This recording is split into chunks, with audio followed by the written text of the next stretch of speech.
Osman Dembélé on the Ballon d'Or 2025। Ballon d'Or এমন একটা trophy যেটা কারো কারো কাছে এটা একটা রিক ট্রফি, কারো কারো কাছে এটা একটা জোক, কারো কারো কাছে এটা তার নিজের ক্রেডিবিলিটি হারায় ফেলছে। তবে আপনি মানেন আর না মানেন, আপনি স্বীকার করেন বা অস্বীকার করেন, this is the most prestigious award in world football, most prestigious individual award in world football. এটা আপনাকে মানতেই হবে, এটার থেকে prestigious individual award world football আর নাই। এবং যে এই ব্যালন ডিওর জিতে তাকে আপনি সেই সময়টার ওয়ার্ল্ডের বেস্ট প্লেয়ার আপনি বলতেই পারেন। এবং এই সিজনের আমাদের ওয়ার্ল্ডের বেস্ট প্লেয়ার হচ্ছেন ওসমান ডেম্বেলে, কারণ সে ব্যালন ডিওর জিতে গেছে। তবে গত বছর সিজনের এই সময়টাতে এসে আমি যদি আপনাকে বলতাম যে ভাই আমার কাছে মনে হচ্ছে যে এবছরের ব্যালন ডিওর ওসমান ডেম্বেলে জিতবে, তাহলে আপনি আমাকে একটাই প্রশ্ন করতেন যে ভাই আপনার ডিলারকে কার্ড থেকে মাল নিয়ে আপনি এরকম নেশা করছেন যে আপনার কাছে মনে হচ্ছে যে ওসমান ডেম্বেলে ব্যালন ডিওর জিতবে। তবে at present this is the reality, এটাই রিয়ালিটি যে ওসমান ডেম্বেলে ব্যালন ডিওর জিতে গেছে। এখন আপনি হয়তো ভাবতেছেন যে ভাই আপনি তো বার্সেলোনা ফ্যান, আপনার তো এখানে রাগারাগি করা উচিত, আপনি যখন গালিগালাজ করা উচিত, আপনার বলা উচিত যে না ইয়ামাল ডিজার্ভ করে, না রাফিনা ডিজার্ভ করে। বাট না, ওসমান ডেম্বেলে ডিজার্ভ করে এবং আমি এতে খুশি, এতে খুশি, আমার কোনো রাগ নেই, আমি তার জন্য খুশি। হ্যাঁ, একটু আক্ষেপ আছে। আক্ষেপটা কেন? কারণ এই প্লেয়ারটা আমাদের কাছে ছিল, এই প্লেয়ারটাকে আমরা একটা হিউজ একটা অ্যামাউন্ট দিয়ে আমাদের দলে আনছি এবং তার উপর আমরা প্রচুর ধৈর্য ধরছি। তবে শেষ পর্যন্ত সে শাইন করছে, তবে আমাদের হয়ে না।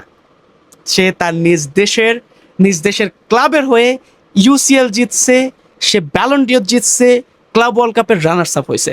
তার জন্য এটা অসাধারণ একটা ফেইরি টেল, রূপকথার গল্পের মতো। এবং রূপকথার গল্প হবে না কেন? হিউজ একটা পটেনশিয়ালওয়ালা একটা ছেলে, হিউজ একটা ট্রান্সফার অ্যামাউন্ট দিয়ে তাকে বার্সেলোনায় আনাই হয়েছিল। এখানে সে তার লাক বলেন, সে তার হার্ডওয়ার্কের বলেন, ডেডিকেশন বলেন, যেটার জন্যই বলেন, সেখানে শাইন করতে পারে নাই। পরে গিয়ে সে পিএসজিতে লুইস এনরিকের আন্ডারে নতুন একটা পজিশনে খেলে সে সেখানে নিজেকে ফুটাই তুলতে পারছে, সে নিজের পটেনশিয়ালের 100% সে ইউজ করতে পারছে। এই জন্য আমি খুশি, আমার কোনো রাগ নেই। আক্ষেপটা আছে, তবে রাগটা নাই। কারণ তার এই গল্পটা অনেকগুলো প্লেয়ারের জন্য মোটিভেশন হবে। আমরা আনসু ফাতিকে নিয়ে অনেক বেশি আক্ষেপ করি, এটা তার জন্য মোটিভেশন হবে যে ওসমান ডেম্বেলে যদি পারে তার সাথে খেলা আমি কেন পারবো না?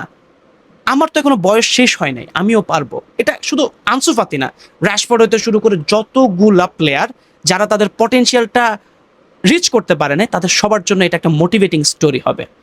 So congratulation two Osman Dembélé, হি ডিজার্ভস ইট।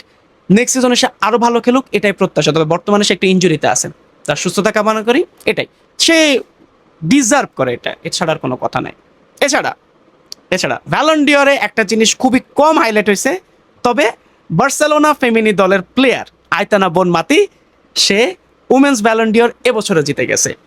প্রথম নারী ফুটবলার হিসেবে সে 3টা ব্যালন ডিওর জিতছে। শুধু এটা না, তৃতীয় ফুটবলার হিসেবে, নট মেন্স উমেন্স আলাদা আলাদা না, তৃতীয় ফুটবলার হিসেবে সে টানা 3 বছর 3টা ব্যালন ডিওর জিতছে। এর আগে মাত্র 2 জনের এই রেকর্ডটা ছিল, একটা হচ্ছে মিশেল প্লাতিনি, 2 লিওনেল মেসি। তারপর এখন এসে আয়তানা বনমাতি, সে টানা 3 বছর 3বার ব্যালন ডিওর জিতছে।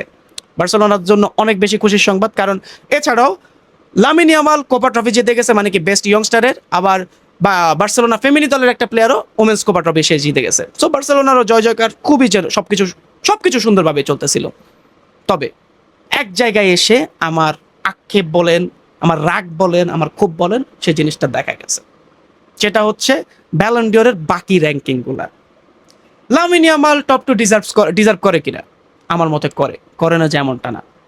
বাট সেখানে আরেকটা প্লেয়ার থাকার কথা ছিল, সেটা হচ্ছে রাফিনা দিয়াজ বেল্লোলি।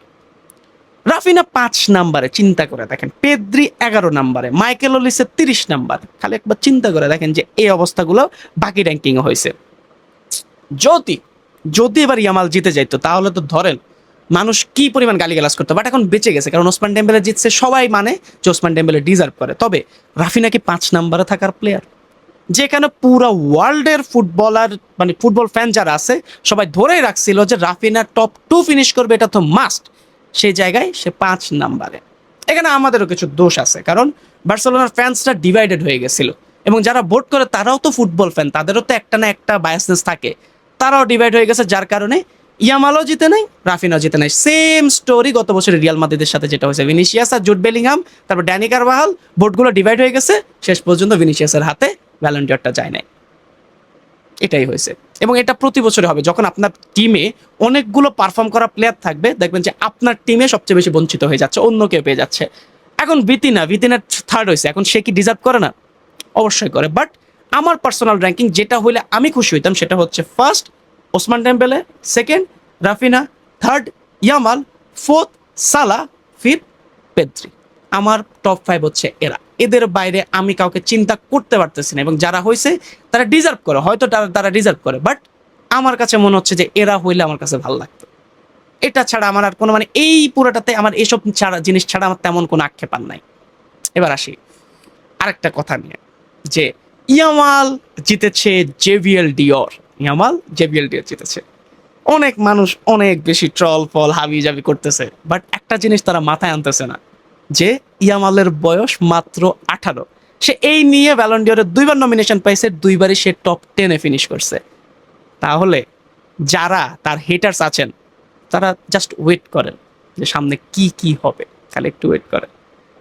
লামিন ইয়ামালের মতো প্লেয়ার ফুটবলে খুব রেয়ার, এরকম এরকম ক্যারেক্টার আমি আগে দেখি নাই, যে খেলে নেইমারের মতো, খেলে মেসির মতো, খেলে রোনালদোর মতো। আমি তাদের সাথে কম্পেয়ার করতে পারতেছি না, বাট ছেলেটা 3 রকম ভাবে সে খেলাধুলা করতেছে।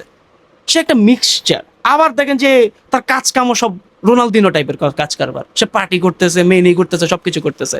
বাট সে যদি সুস্থ থাকে, আপনি জাস্ট আমার এই কথাটা মনে রাখবেন, যে লামিন ইয়ামাল যদি সুস্থ থাকে, লামিন ইয়ামাল এখন যেমনে খেলতেছে আস্তে আস্তে যদি ইমপ্রুভ করে, আগামী 10 বছরের মধ্যে আপনি তার হাতে ব্যালন ডিওর দেখবেন ফর শিওর। তার তার তার অ্যাচিভমেন্ট দেখে যদি আপনার জ্বলে, আপনি রেডি থাকেন যে আপনার আরো জ্বলবে, আপনি আরো বেশি বার্ন হবেন, তবে সে জিনিসগুলো করে দেখাবে। একটা 18 বছরের ছেলে মাত্র 2বার ব্যালন ডিওরের নমিনেশন পাওয়ার পর 2বারই সে টপ 10 ফিনিশ করছে। তাহলে সামনে কি হবে আপনি জাস্ট একটু ওয়েট করেন, জাস্ট তাকে একটু সুস্থ থাকতে দেন, তার মতো করে তাকে খেলতে দেন। এটাই। তো ওভারঅল ব্যালন ডিওর নিয়ে আমার এতটুকু কথা বলার ছিল। কালকে একটা ভিডিও রেকর্ড করছিলাম, বাট লাস্ট পর্যন্ত আপলোড করি না, কারণ আমার মন মতো হয় নাই। এটা এখন আমি দেখবো, এটা যদি আপলোড হয় মনে করবেন যে না আমার মন মতো হয়েছে, আর যদি না হয় তাহলে এটা তো আপনার জীবনে দেখতেছেন না। সো আপনার মতে ব্যালন ডিওরের যোগ্য দাবিদার কে ছিল এই সিজনে? রাফিনাকে 5th পজিশন ডিজার্ভ করে কিনা সেটা কমেন্ট করে জানান। আর পরবর্তী ভিডিও পর্যন্ত সবাই ভালো থাকবেন, সুস্থ থাকবেন। সবাইকে আসসালামু আলাইকুম।